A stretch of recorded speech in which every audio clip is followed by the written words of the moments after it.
House. Chairman, Judge Barrett, America's worried about one thing above all else right now, and it's our health. This hearing itself is a microcosm of Trump's dangerous ineptitude in dealing with the COVID pandemic. Trump can't even keep the White House safe. Here it's the chairman's job to see to the committee's safety. And though his words were reassuring, I don't know who has been tested, who should be tested, who is a danger, what contact tracing has been done on infected and exposed senators and staff. Nothing. The whole thing, just like Trump, is an irresponsible botch. The irony is that this slapdash hearing targets the Affordable Care Act. This Supreme Court nominee has signaled in the judicial equivalent of all caps that she believes the Affordable Care Act must go and that the precedent protecting the ACA doesn't matter. The big secretive influences behind this unseemly rush see this nominee as a judicial torpedo they are firing at the ACA.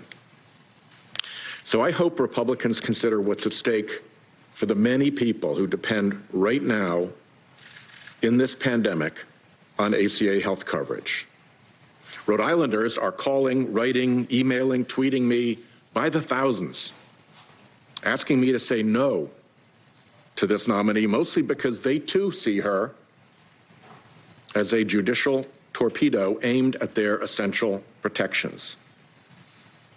And my constituents want you, my colleagues, members of the Republican Party, to stand up for once to Mitch McConnell and to the big donors who are driving this process, and for the sake of regular people, say stop.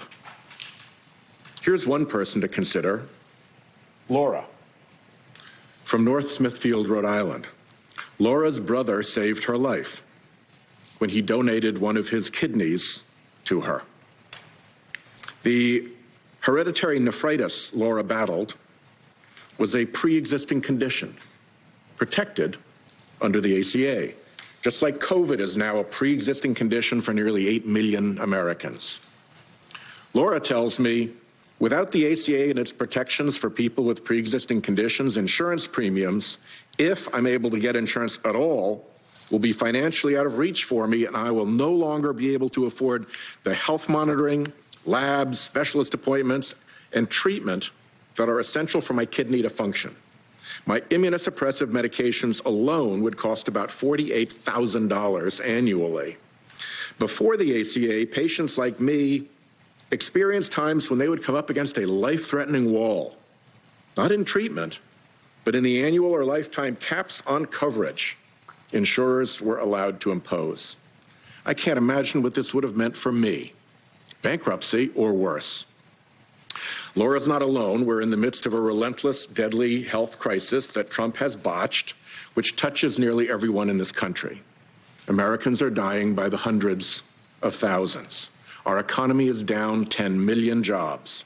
Despite all the warnings and all the desperate pleas for help, people on the front line, healthcare workers, teachers, first responders, police officers, countless others, still struggle for the resources they need. More and more small businesses are closing for good. Many hospitals teeter at the edge of insolvency. Rhode Island, like so many other states, faces cruel fiscal challenges brought on by this pandemic. Since May, the House has passed 2 major COVID relief bills to tackle unemployment insurance, aid to the front lines, help to small business, support for hospitals, support for states and localities, and plenty more. Mitch McConnell's Senate Republicans won't budge. No urgency, he said. But 80 minutes after we learned of Justice Ginsburg's death, Mitch McConnell signaled he would fill this vacancy. The White House chose a replacement 3 days later. Justice Ginsburg hadn't been buried. when the President and Senate Republicans celebrated Judge Barrett's nomination at the White House super spreader event. This was a hypocritical, tire-squealing 180 for many Republican colleagues. When they blocked Merrick Garland, we heard nonstop about the importance before an election of the American people weighing in at the ballot box. Nonstop that you shouldn't have a nominee appointed to the court after the primary season had begun. Well, now, with Americans voting right now in the general election, we get this mad slapdash rush. Why? Look at the Supreme Court calendar. Exactly 1 week after the election, on November 10th, the Supreme Court is going to hear California v. Texas, a constitutional challenge to the ACA. It survived its last challenge by 1 vote. If the new challenge succeeds with a new justice, the case will tear out the ACA, the law on which over 20 million Americans rely for health insurance, through which 17 million Americans access Medicaid coverage, under which 129 million Americans get pre-existing conditions covered, under which millions of seniors enjoy lower drug costs.